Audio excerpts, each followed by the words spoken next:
Because of the war, this being the war between WWE and Spike, Spike has made a major commitment to TNA. The Spike production crew will be filming the TNA tapings, which saves the company on production costs. This means, on occasion, when the Spike crew has committed to other events such as award shows, that tapings in Orlando's may occasionally be moved to Mondays a few times per year. In addition, they are scheduling a 6-hour Ultimate Fighter marathon, including the best episode of the season with the best fight in the history of the show, which is George Gurgle against Jason Von Flew.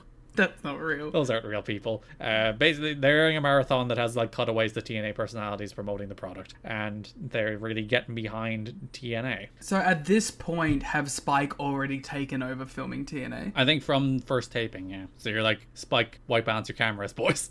Yeah, that's basically what I was thinking. I was like, come on, you guys are a professional operation. Spike TV officials at the UFC event Monday night. This is after the first taping aired. Sorry, this is like the Monday after the first show aired. We're raving about the product and how it delivered. And we're predicting a 1.0 rating. So they actually slightly fell below their enthusiastic predictions. But they were talking about TNA doing a Monday night special when Raw was preempted for the Westminster Dog Show in February. What the fuck? Why does the Westminster Dog Show kill WWE? I've never understood it. I assume it's some kind of institution on USA or in America. It doesn't exist anymore. But it was always my favorite thing reading like the Death of WCW book. Where they'd just be like, and the Westminster Dog Show preempted Raw this week, so Nitro did a monster rating. Yeah, I don't get it.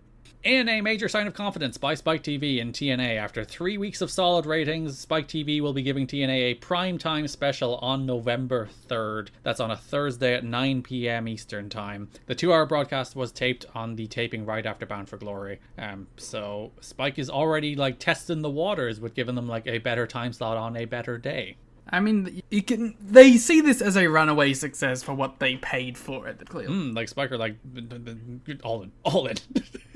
Yeah, we're paying like a fifth of what we paid to WWE, and we're doing like good numbers in a bad spot. Like, let's just see how far we can go with it. Yeah, because I'd imagine they were like, because they wanted to get out of wrestling at first. Then they had a bunch of petty nonsense with WWE that probably opened the door a little bit for TNA, where they're like, out of spite, let's try this. And it's going to cost us very little to nothing, because I believe like the production costs they're covering. So it's not costing them very much at all. And then they're like, yeah, how much can we get out of this? How much of a WWE replacement could this potentially be for us? They also probably see it as them getting in on the ground floor of something that could grow.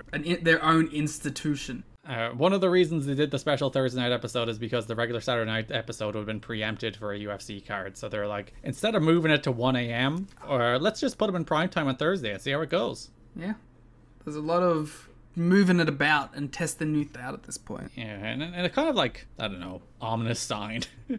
Spike TV wants more recognizable names to appear on TNA programming, especially wrestlers from later WCW era who didn't jump ship to WWE when WCW was bought out. I wonder who they could be talking about there. Sting is my guess. Spike wants Sting, Liam.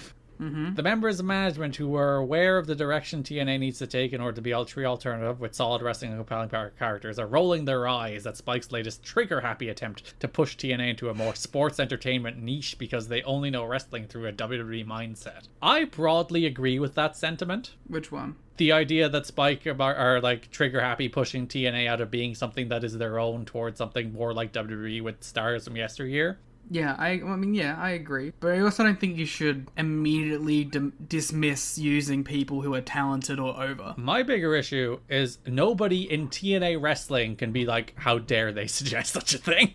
Oh, yeah, because they've been doing it from day one. Nobody in this company can be like, how dare you sully the purity of our vision?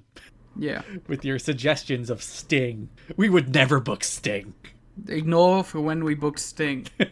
Delete the tape from 2003. Doug Herzog, who runs Spike, sent an internal memo to the company executives that touted Impact's ratings and its potential and used the phrase, "Who misses WWE now?" Wow, that's very TNT of them. Very Warner Brothers. It's also been noted, and this has been directly credited to the UFC more than TNA, that the network was up in both men 18 to 49 and overall 18-49 during the week of October 3rd to October 9th. So the first week without WWE, they were actually up in the demo in men and overall. Eat shit, WWF. There's a bunch of reviews here that I pulled from PW Torch just because I thought it was interesting to like get the broader perspective of like how did people feel in the moment about that first debut episode. Like one person gives it a 6.5. The best match is AJ and Roddy. The worst match is Monty. Lex Lovett. You should have put Rhino and Jeff Hardy there, buddy. That squash rocked. I guess he may not have seen stars. Like somebody gave it a 10 just because it's like, oh, it's so great to have a wrestling alternative, which is both corny and a little bit true. But it seems people like broadly enjoyed the show at the time. According to TNA President Dixie Carter, the thought of shutting down TNA amidst the monetary losses and unfavorable television deals never crossed her mind.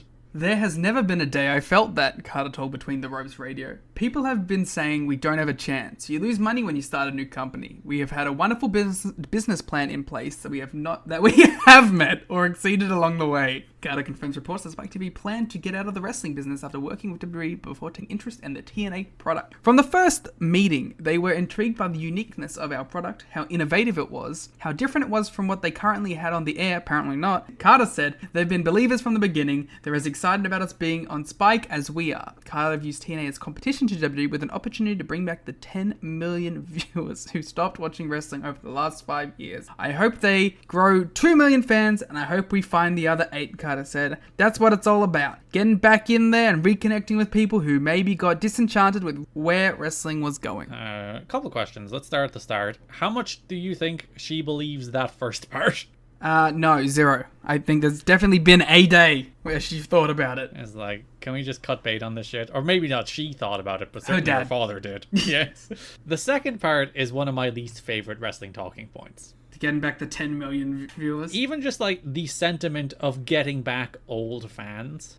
It's like, it would be nice to do, but you should be more concerned about creating new ones. Yeah. Like the hot period in wrestling in the 80s and the hot period of wrestling in the 90s did not happen because they brought back fans from old eras. They happened because they created new fans with a fresh product that appealed to them. But Garrett, what you're forgetting is that is very hard. But the other part is harder. That's my thing. But they think it's easier because they think it's as easy as let's bring in blank or let's reunite blank and a blank. It just drives me nuts. It drives me crazy that they're always looking back at the old fans instead of being like, every wrestling boom ever. If you study wrestling history, you will see it was by creating new fans. All of them was by creating new fans, not getting the old ones back. You already have the old ones who are sticking around. It's not an easy thing to do, but wrestling's pretty simple in that if you want to make fans, you gotta make stars. That's really the easiest. It's not the easiest thing, but that is the formula. And for some reason, I think people just ignore that's the formula. It's just, you just gotta have people who are over and you will generate fans. And usually the people that are over are not the people that were over 10 years ago. And the best example is Hulk Hogan. Like Hulk Hogan from 1984 could not get over the same way Hulk Hogan tried to in 1994, which is the reason the only way Hulk Hogan could get over in the 90s, at least to the extent that he was in the 80s, was by becoming something completely different. That's why you needed the NWO Hulk Hogan, because the red and yellow say your prayers, eat your vitamins Hogan was cliched and played out by the 90s. You needed something new, even like with the biggest star in the history of the business. He could not just coast on cupping his ear and doing his python poses. He needed something more in the 90s because everyone got sick of him and times had moved on. Like, the star is always a star of the time. John Cena was a star of the time. Steve Austin was the star of the time. Like, you cannot just, like, the Bullet Club was a great example. Those were guys who appealed to a certain generation of fans between the ages of 18 and 35. Like, there was a whole new audience. We talked about this on one of our, or I think Rain Takers, when we were talking about the influence of that era of the Bullet Club, when I went to that OTT show that the Elite were on, and you're like, oh, those are new wrestling fans. Those are people who didn't go to shows a lot 5 years ago, who have been drawn in by these new guys. And that's the way it works. Stop pandering to the old fans. They don't come back. They never come back. And if they do, they come back they'll watch the clip on YouTube. Yeah. They're not tuning in the next week. They're not buying the t-shirt. They're not flying out to the big show. The guy they liked when they were young will do something cool, and as you said, they'll watch the clip. If they even watch the clip. If they even watch the clip. They probably won't even do that. They'll get sent the clip by a friend who still watches wrestling, and they will see that they sent that, and then that'll be the end of the interaction. And they'll probably say something to the extent of, wrestling is shit now, it was better when I was younger. And to be fair, they'll be wrong. And yet they won't think it any less strongly.